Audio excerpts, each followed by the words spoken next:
Se corró en los cimientos de cualquier civilización.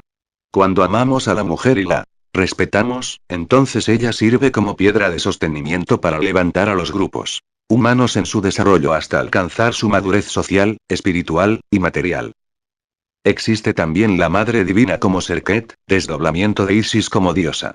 Escorpión, una representación de nuestra potencia sexual, en su carácter destructivo del ego animal, la fuerza erótica transmutada nos espiritualiza, nos purifica internamente. Mal empleada se convierte en aguijón terrible que aturde a la conciencia y degenera toda naturaleza por medio de la lujuria. Resulta interesante saber que una de las alegorías de la Gran Madre viene a ser aquel que actúa en el fondo de nuestra naturaleza como impulso sexual y es por ello llamada bajo el nombre secreto de Maga Elemental, madre de nuestros instintos sexuales. No es extraño entonces, para los estudiosos de la Gnosis, ver a Isis navegando en su barca y escoltada por 7 escorpiones. La fuerza erótica es en última instancia la que nos acerca o nos aleja de nuestra madre interior. Shekel o Sekhmet, la protectora de los dioses, es otra representación muy reverenciada de la madre cósmica. Es mencionada como aquella que concibió en su vientre a otras divinidades que luego el dios Ta, su esposo y compañero, el creador de los hombres, perfeccionó. Ella es la receptora del fuego sagrado del amor con el que se crean hombres verdaderos. Esta diosa con sus fauces de león se bate con fuerza contra nuestros yoes. Los aleja y devora. Ella es la tierna mano amiga que nos ayuda a eliminar nuestra naturaleza errónea, es la viva representación de nuestras energías transmutadas, que podemos dirigir contra otras energías indeseables que constituyen a los demonios rojos de Seti, que no son otra cosa que la personificación de todos nuestros errores, vicios y malas costumbres. La Madre Nut y su esposo Tot, el Espíritu Santo. Todas estas debilidades debemos eliminarlas de nuestra vida interior para que resplandezca la luz de nuestro ser interior profundo en cada uno de nosotros. La cabeza de león de esta diosa nos incita a ser crueles, inmisericordes en el exterminio de los agregados psicológicos que nos hacen tan perversos. Su cabeza de león también nos indica que ella tiene el fuego y con él los seres humanos nos podemos renovar, purificar, regenerar. Finalmente tenemos a Nutonhuit, la eterna madre espacio, ella aparece como la gestadora del universo y de los dioses, ella es la misma Mula Prakriti de los indostanes, que actúa como matriz generadora de la creación.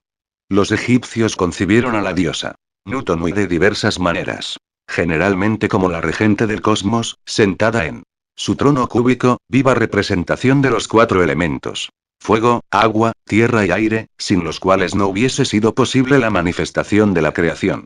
Este trono de piedra cúbica también representa la piedra bruta de nuestra sexualidad degenerada, la que debemos pulir, regenerar por medio del sabio uso del sexo, piedra de tropiezo y roca de escándalo. La Virgen Madre en la India. En la India se hace alusión a la manifestación cósmica cuando menciona a la Prakriti como la materia primordial y única y que está representada por las aguas de todos los génesis religiosos. El protoplasma de toda nebulosa ha sido primero etéreo, sí. Vamos más lejos, tenemos que aceptar que detrás de todo efecto existe una causa. El éter mismo tiene una causa y hemos aprendido de los yogis del Indostán que detrás del éter está en la casa. La Prakriti es la madre divina, la sustancia primordial de la naturaleza, en él. Universo existen distintos elementos y subelementos, pero todo esto son diferentes modificaciones de una sustancia única. La materia primordial es el akasa puro, contenido en el espacio. Todo cosmos nace de la Prakriti y se disuelve en la Prakriti. Ella es la gran madre. El Bhagavad Gita dice: la gran Prakriti es mi matriz, ahí coloco el germen y de ella, oh Bharata, nacen todos los seres. Oh Kaunteya. La Prakriti es la verdadera matriz de cualquier caos que nace de distintas matrices y yo soy el germinador paterno. Detrás de la inmanifestada Prakriti está el inmanifestado absoluto. La bendita diosa madre del mundo es eso que se llama amor. Todas las grandes religiones rindieron culto a la madre cósmica. La Virgen Prakriti. El devoto de la Virgen Madre puede pedir.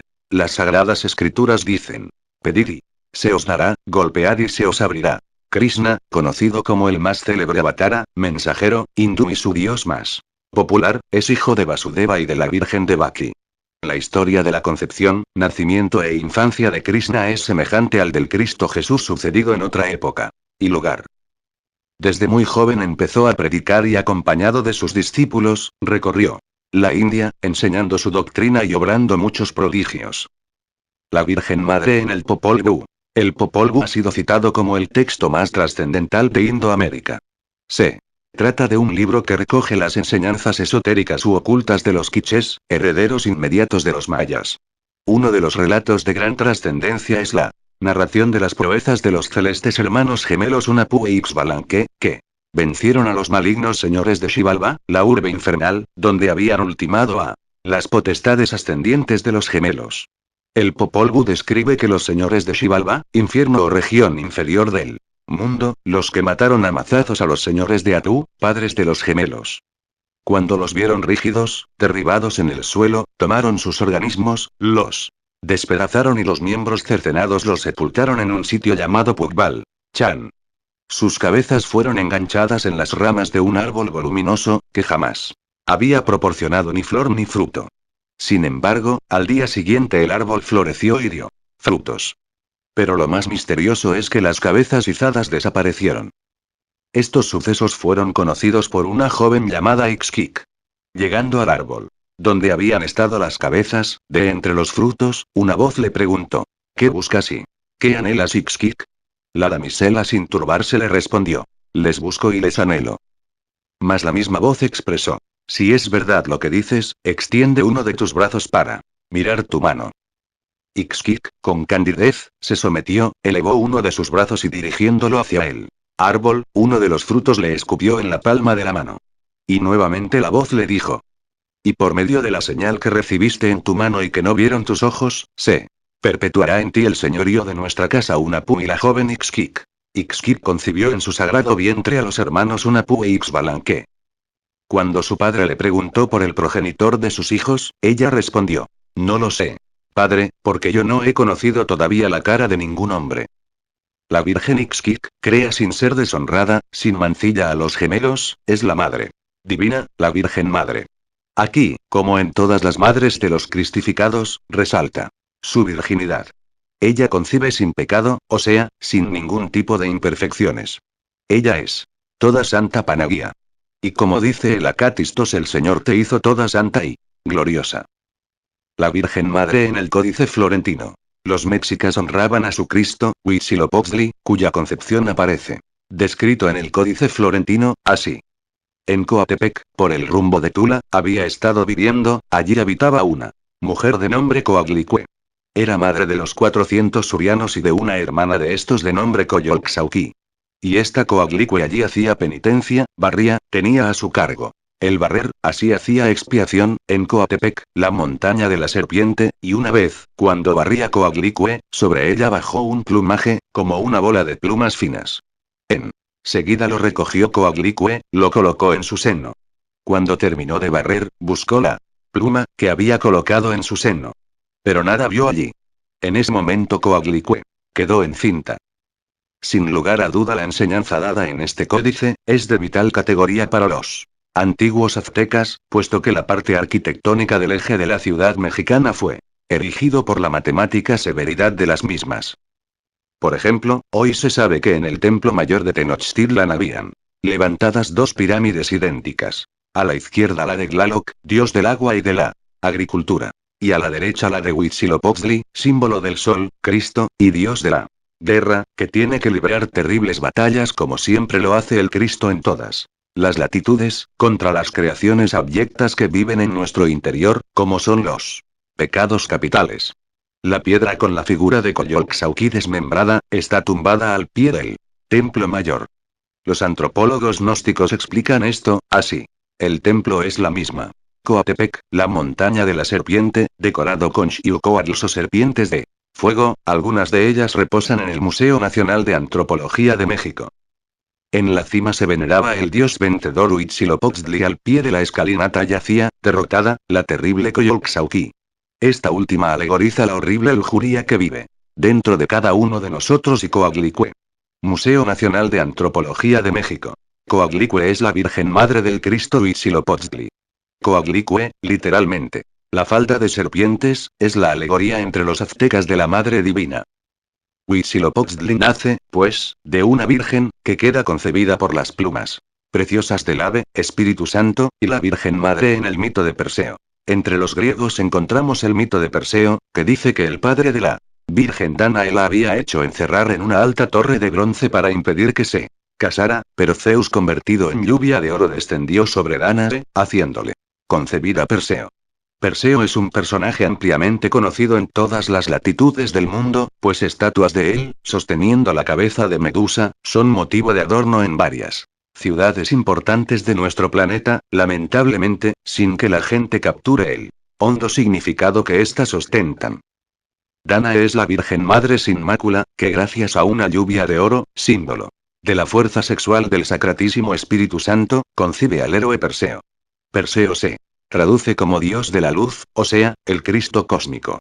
Él es el alumbrador, es decir, quien nos ilumina, debido al milagro de destruir dentro de nosotros a la mujer con serpientes por cabellos, Medusa, que alegoriza a todas esas potestades infernales, como son nuestros pecados capitales: ira, lujuria, orgullo, pereza, gula, envidia, codicia, etcétera, etcétera. Son tantos nuestros errores de tipo psicológico, que Virgilio, el poeta de Mantua, dijo: si tuviéramos 1000 lenguas para hablar y paladar de acero no alcanzaríamos a enumerarlos cabalmente. Ella, en todas las teogonías concibe por el poder del Espíritu Santo al Salvador del mundo, a nuestro Cristo íntimo. Ella siempre es inmaculada.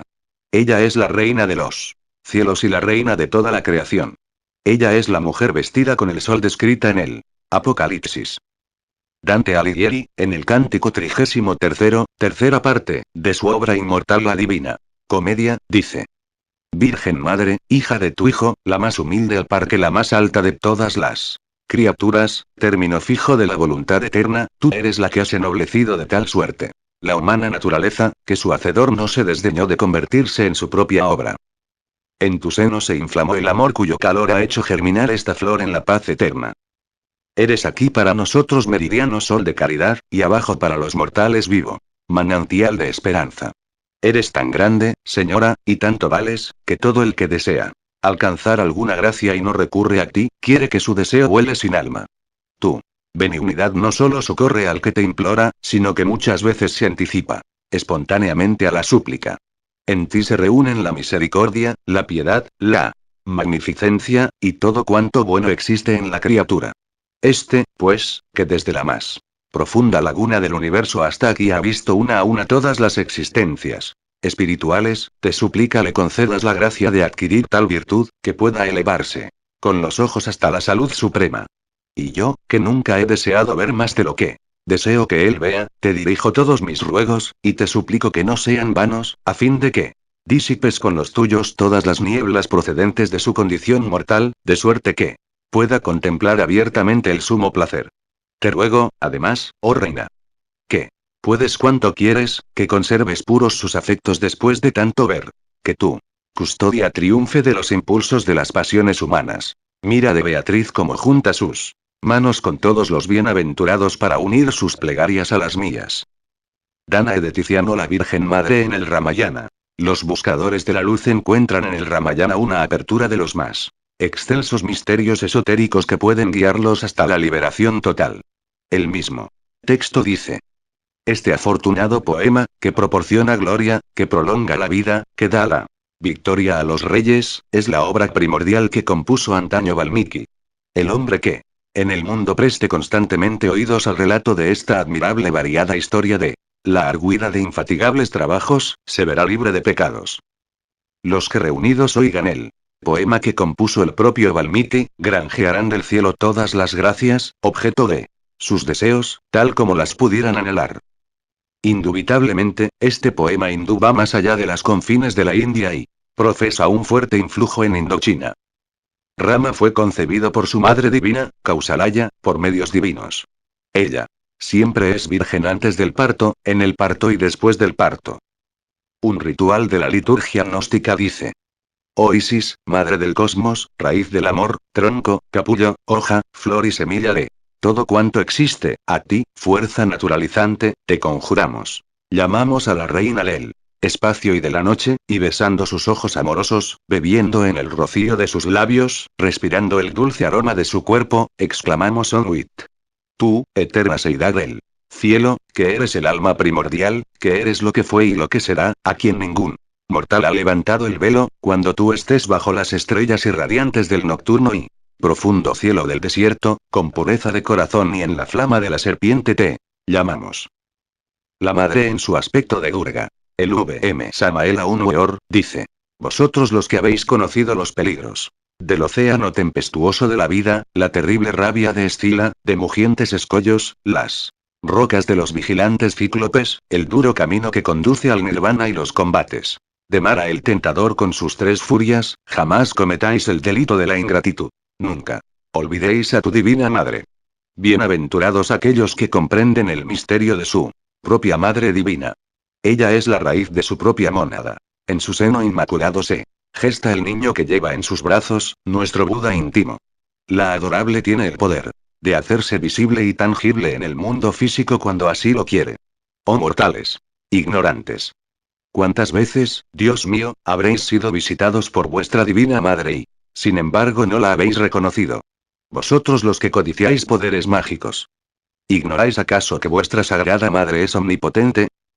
A la Madre Celestial también se le conoce como Devi en la India, es el aspecto femenino del Ser Supremo, aquello que los devotos llaman Dios, la verdad.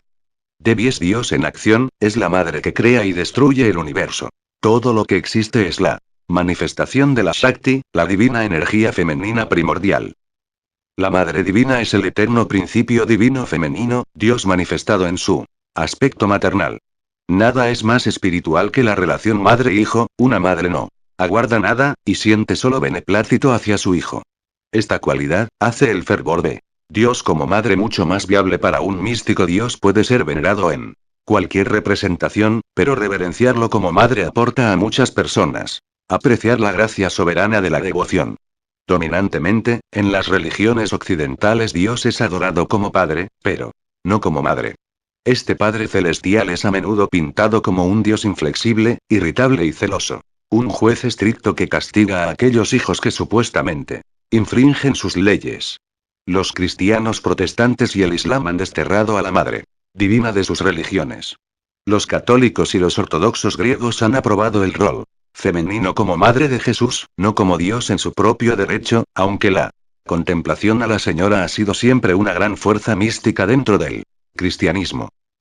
El Sanatana Dharma es una tradición universal que reconoce a la Madre Divina. De acuerdo con el hinduismo, la relación más profunda que podemos establecer con Dios es en su aspecto de madre. Ninguna relación humana es más cercana que la de madre e hijo, es la que mejor refleja nuestra relación con Dios. La propia India es vista como madre. A la religión hindú se la considera una madre, y sus enseñanzas son su leche. En el mundo moderno, donde hemos reconocido la igualdad de sexos, no podemos rechazar por más tiempo el aspecto femenino de la divinidad. El rechazo de este aspecto femenino de Dios, el cual incluye amabilidad, amor y tolerancia, nos ha llevado a demasiada animadversión religiosa y guerras santas, las cuales han arrasado a la humanidad durante los últimos 2000 años. La Madre Divina. ¿Qué religión ha suscitado belicosamente una creencia en la Madre Divina? ¿Qué forma de fundamentalismo religioso o exclusivismo ha sido hecho en nombre de la diosa? ¿Quién podría matar a alguien en nombre de un dios llamado Madre? ¿Quién podría decir, cree en la Madre Divina o irás al infierno? No es sorprendente que el hinduismo, la mayor religión que ha honrado a la diosa, rara vez ha promovido la hostilidad religiosa, y nunca ha creado ninguna idea como la eterna condenación. Lo femenino es una forma de la divinidad. Sin el conocimiento de las formas de la Madre Divina, las religiones marchan desequilibradamente, y nos conducen a diversos abusos en el comportamiento humano. Epítome extensiblemente, las religiones, en la historia de la humanidad, han sido parte constituyente de la vida del ser humano. Hasta el punto de que si hablamos de la cultura de un pueblo no podemos dejar de indicar su forma religiosa. Las primicias religiosas nunca sucumben. Pueden morir las formas religiosas, pero los principios religiosos, es decir, los valores eternos, no mueren jamás. Ellos se perpetúan, ellos se recubren con nuevas llenas. Así los principios religiosos son las cualidades cardinales, usuales y esenciales de toda religión, verbigracia. La fe en un ser supremo y creador, en el alma, el cielo, el infierno, las leyes divinas, el Salvador, el eterno femenino, son elementos que se encuentran en la generalidad de las formas religiosas. Las formas religiosas son la manera en que se recubren estos principios. Las diferentes formas cristianas: catolicismo, evangelismo, adventistas, etc., hinduismo, budismo, islamismo, etc., etc. Entonces, desde esta perspectiva, no hay motivo para los odios o guerras religiosas. De hecho, deberíamos preguntarnos qué clase de Dios querría este tipo de actividad por parte del ser humano en nombre suyo. Sin embargo, esta intolerancia todavía persiste, por la insolente costumbre de querer amordazar el libre pensamiento. El Bhagavad Gita dice que en toda creación existe una fuerza que afirma, otra que se opone y una tercera que concilia a ambas. Esta división representa la acción de Dios, o las tres fuerzas que sustentan el universo. En la gnosis son el santo afirmar, santo negar y santo conciliar, fuerza positiva, fuerza negativa y fuerza neutra, o sea, el Padre, el Hijo y el Espíritu Santo. Las tres fuerzas que crean el universo. Así, todo fenómeno natural está sostenido por tres fuerzas invisibles: positiva, negativa y neutra. En la India, Brahma, Shiva y Vishnu. Estas tres fuerzas son el origen y el sustento de toda creación y está representado y manifestado de diferentes llamas: Padre, Hijo, Espíritu Santo en el cristianismo. Brahma, el engendrador; Vishnu, el conservador; y Shiva, el destructor, en el hinduismo. En el antiguo Egipto, Osiris, Isis, Horus. Entre los druidas, Brian, Biuchar, Biucharva. Entre los etruscos, Tinia, Membra y Uri. En las grandes religiones siempre se habla del retorno de alguna figura principal, así en el cristianismo en general se habla de la segunda venida de Cristo; en el budismo se espera al Buda Maitreya; en el hinduismo a la última reencarnación de Vishnu, al Kalki Avatara, terrible y vengador. Los parsis a Zao Sant. Para los indios Hopis, Paana, el esperado. También aquí en América, entre los aztecas a Quetzalcóatl y los incas a Viracocha, en ambas teogonías estos seres se van en un barco y sus pueblos esperan su retorno. En todas las religiones se habla de los tiempos del fin, o día del juicio. Tanto en el cristianismo, como en el hinduismo y los parsis, descendientes de la antigua religión de Zoroastro, este fin coincide con la segunda venida. En el budismo en general se habla de esta época. Según el islamismo, esto ocurriría cuando el hombre pueda pisar la luna. Para algunos estudiosos de la Biblia, el fin sobrevendría cuando una generación después de la vuelta de los judíos a su tierra. Las religiones conservan los valores eternos, no existen religiones falsas. Todas las religiones son necesarias, todas las religiones cumplen su misión en la vida. Es absurdo decir que la religión del vecino no sirve y que solo la mía es verdadera. Si la religión del vecino no sirve, entonces la mía tampoco sirve porque los valores son siempre los mismos. Las monjas del catolicismo, con el voto de castidad, tuvieron su precedente en las consagradas a Isis, en Egipto; a Vesta en Roma y a Nari en la India, donde todavía subsisten las devatas religiosas consagradas al culto de la Virgen Nari, que viven conventualmente en riguroso celibato. La teología cristiana toma la doctrina de los ángeles y arcángeles de la Cábala oriental. Dice Ireneo, al explicar a su modo las herejías de los 2 primeros siglos, que, según los herejes, únicamente el Hijo unigénito, el Nous, puede conocer al Propator, como así llamaban los valentinianos al perfecto eón preexistente habitos. Este concepto del Propator es también cabalístico, según se infiere del siguiente pasaje. Senior occultatus estet absconditus. Microprosopus manifestus estet non manifestus. La teogonía hebrea considera la suprema divinidad como una abstracción, sin forma ni existencia ni semejanza con cosa alguna. Por su parte, Filo judeo llama al Creador el Logos cercano a Dios o segundo Dios, que es la sabiduría de Dios. Según el esoterismo hebreo, Dios es nada, lo incognoscible, y no tiene nombre, por lo que se le llama Ein Sof. El dogma, la moral y el ritualismo de la religión cristiana están tomados del hinduismo y budismo, al paso que las ceremonias, ornamentos sacerdotales y pompa cultural derivan del lamaísmo o budismo tibetano. Los monasterios católicos son rémedos de los del Tíbet y de la Mongolia, aunque los exploradores y misioneros que visitaron los países budistas achacaron el plagio a los tibetanos y mongoles, que son precisamente los plagiados. La historia del diluvio universal cuyas versiones se encuentran en las tradiciones de todas las razas humanas, son simples recuerdos de la gran catástrofe atlante. Todas las enseñanzas religiosas de la América primitiva, todos los sagrados cultos de incas, mayas y aztecas, los dioses y diosas de los antiguos griegos, fenicios, escandinavos, indostanés, etc., son de origen atlante. Es urgente saber, es necesario comprender que los dioses y diosas citados por Homero en la Ilíada y en la Odisea, fueron héroes, reyes y reinas en la Atlántida. Todos los pueblos antiguos veneraron y adoraron a esos dioses y diosas santos que vivieron en la Atlántica y que ahora habitan el Empíreo. Todas las religiones confesionales aguardan el juicio final para esta humanidad, para esta raza lunar degenerada y perversa, y según la cronología y geometría de la gran pirámide de Egipto, este ocurrió ya entre los años 1946 y 1953. Los gnósticos saben por iluminación y experiencia trascendental directa que el juicio de las naciones ocurrió en el año 1950.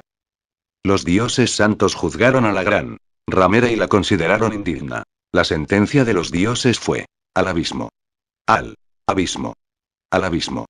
Resulta interesante que este período del juicio de las naciones, de acuerdo con las medidas de la Gran Pirámide de Egipto, viene a terminar en la enigmática cámara subterránea, una cámara pétrea, obscura que no tiene salida para ninguna parte.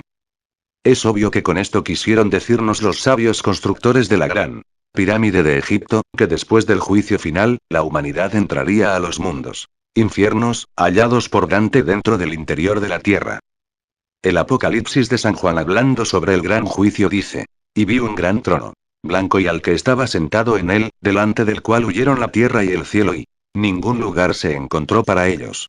Y vi a los muertos grandes y pequeños, de pie ante Dios. Y los libros fueron abiertos, y otro libro fue abierto, el cual es el libro de la vida, y fueron juzgados los muertos por las cosas que estaban escritas en los libros, según sus obras.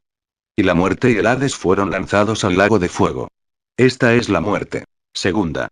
Y el que no se halló inscrito en el libro de la vida fue lanzado al lago del fuego. Todo el simbolismo de la Gran Pirámide de Egipto comienza pisando el gran peldaño, de manera que se hace claro el iniciarse el primer pasaje bajo donde aparece la singular fecha 4-5 de agosto del año 1914. Este terrible simbolismo continúa hasta la entrada a la cámara del rey, que marca con entera precisión la fecha 15-16 de septiembre de 1936. Estas dos terribles fechas de la Primera y Segunda Guerra Mundial asombran cuando se las encuentra uno en la geometría y cronología de la Gran Pirámide. Lo curioso es que por estos pasajes escritos no es posible pasar de pie debido a la construcción no forma, y se hace entonces necesario usar las cuatro extremidades para andar como animales cuadrúpedos. Esto nos recuerda a los soldados andando en cuatro patas o arrastrándose como un animal en los campos de batalla. Según la Gran Pirámide, nuestra época actual tiene que pasar por los tres periodos de muerte, preocupación, caos. La abominación del asolamiento, que fue dicho por Daniel el profeta, estará en el lugar santo, habrá entonces grande aflicción, cual no fue desde el principio del mundo hasta ahora, ni será. Y si aquellos días no fuesen acortados, ninguna carne sería salva. Desde la Primera Guerra Mundial esta profecía se está cumpliendo en piedra dramática. Las medidas geométricas de la Gran Pirámide señalan la Primera Guerra Mundial, el intervalo entre la Primera y Segunda Guerra, el año 1939 con la fecha 15-16 de septiembre como comienzo de la Segunda Guerra Mundial, y el tiempo de duración de cada una de estas dos grandes guerras. Por último, la Gran Pirámide coloca a la humanidad frente al gran juez en la sala de los juicios de las naciones.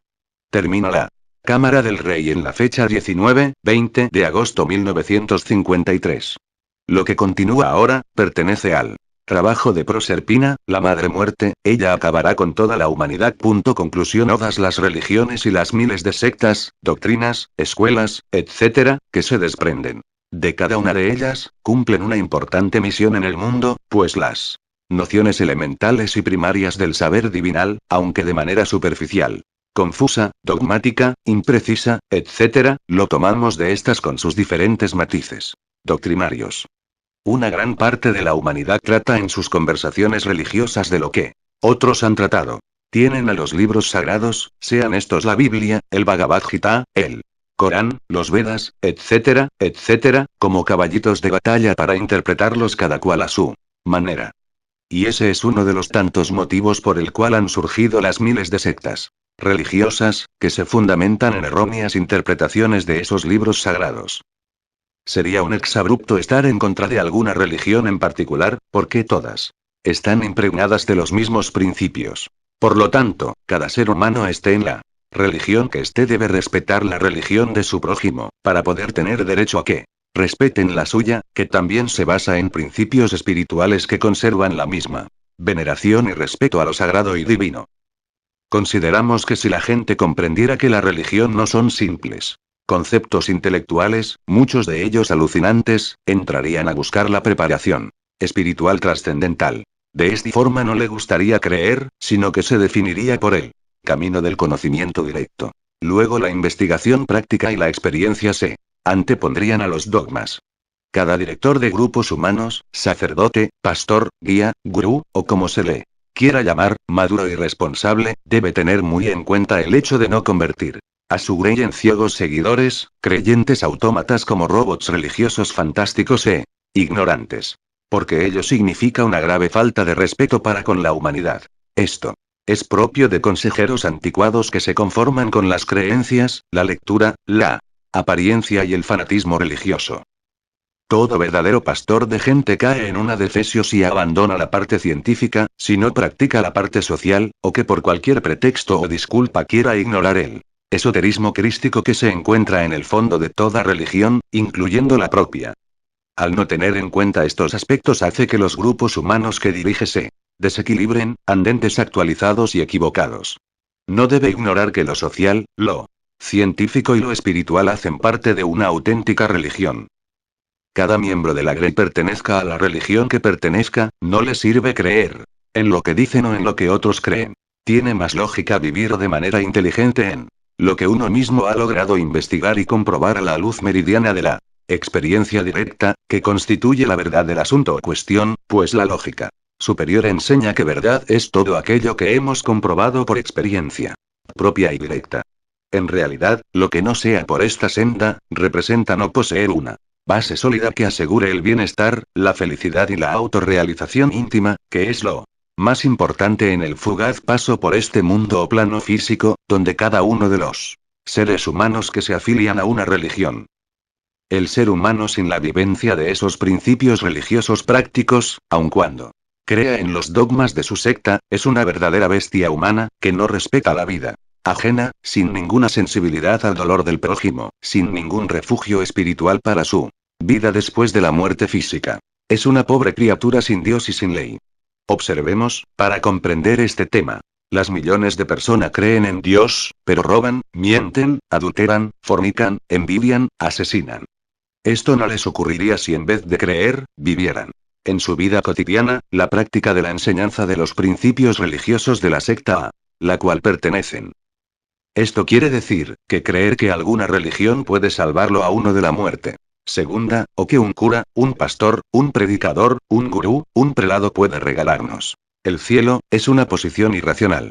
Lo único que realmente salva al ser humano es el Cristo interno, los superesfuerzos personales en conocer las cosas elevadas del gobierno divino que dirige nuestra propia existencia. Por lo tanto no debemos contentarnos con la lectura de los libros sagrados o con la prédica de otros. Es necesario comprenderlo nosotros mismos en forma íntegra, clara y precisa. Si no procedemos así, continuamos siendo esclavos de creencias y dogmas que solo nos conducen a conformarnos con la ignorancia y que nos exploten ingenuamente. En verdad no vale la pena mantenernos en esas sectas de ceremonias de cultos, de cantos y aplausos de palmas, de diezmos, si éstas no practican los principios científicos, religiosos y sociales, pues si esto nos está ocurriendo, entonces estamos siguiendo teorías huecas que dijeron, que habían dicho, es decir, repetir como papagayo, lo que está escrito o lo que otros dicen o predican y el postulado del sabio matemático Albert Einstein. Energía es igual a masa. Multiplicado por la velocidad de la luz al cuadrado, dio en tierra con el materialismo. Ateo. La masa se transforma en energía, la energía se transforma en masa. Estos sabios postulados marcaron el fin del materialismo. El binomio espíritu-materia no es sino la manifestación de una misma cosa. Esta es la energía. Las religiones tienen una base científica, los templos son verdaderas plantas de energía atómica. Las oraciones son fórmulas mentales que nos permiten generar energía que pasa de un cerebro a otro. Así se realizan los llamados milagros. Quien ahora se ríe de la religión resulta un enemigo de la energía atómica y solo los ignorantes pueden reírse de tamaña verdad. Las fuerzas generadas por un ritual pueden ser utilizadas en la agricultura o para sanar enfermos a distancia. No está lejano el día en que estas fuerzas puedan ser fotografiadas y medidas con aparatos de precisión. Los sacerdotes de todas las religiones resultan ahora verdaderos magos de la energía nuclear. La muerte es una verdadera resta de números enteros, terminada la operación solo quedan los valores. Así lo que continúa después de la muerte son los valores energéticos de la naturaleza. Dichos valores retornan resultando entonces la muerte un regreso a la concepción. La vida y la muerte están íntimamente ligadas porque ambas son modificaciones de la energía universal. Los destructores de religiones desconocen la física nuclear y quien se ríe de lo que desconoce está en camino de ser idiota. Los perseguidores de religiones son pobres, ignorantes. Quien critica la religión del prójimo comete un crimen contra la caridad universal. Las religiones son perlas preciosas engarzadas en el hilo de oro de la divinidad. Dentro de la gran reforma social debemos respetar todas las religiones, escuelas, órdenes, creencias. Cada ser humano merece respeto, su religión es algo muy sagrado. La verdadera caridad consciente se basa en la comprensión, quien combate los principios religiosos no tiene caridad consciente. La dialéctica materialista quedó reducida a polvo con los postulados del sabio autor de la teoría de la relatividad. La técnica científica demostrará la existencia del hiperespacio, el valor energético de la oración y de los rituales. Lo mismo que la tremenda realidad del yo energético que continúa después de la muerte. Llegará ese día en que se pueda fotografiar el yo psicológico. Por caridad consciente las religiones, órdenes, escuelas, deben unirse para trabajar por el bienestar social y económico de la humanidad. Las luchas fratricidas de las distintas religiones están condenadas a la desaprobación universal. La gran caridad universal es religiosidad cósmica. Referencias bibliográficas y lecturas sugeridas a Weor, Samael Barra El matrimonio perfecto, 10ª edición, 1974. Editorial Monterrey. Monterrey, México. Weor, Samael Barra Pistis Sofía de Velata. Primera edición 1983 El Salvador Weor, Samael Barra Los planetas metálicos de la alquimia. Primera edición 1974 Weor, Samael Barra Si hay infierno, si hay diablo, si hay karma. Mensaje de Navidad 1973-1974. Primera edición, Colombia Pagels, Elaine Barra Los evangelios gnósticos. Random House, Nueva York, 1979 Schonfield, Barra El enigma de los esenios. Editorial Edaf, S.A. 1995 Todas las religiones son perlas preciosas engarzadas en el hilo de oro de la divinidad. Samael Weor.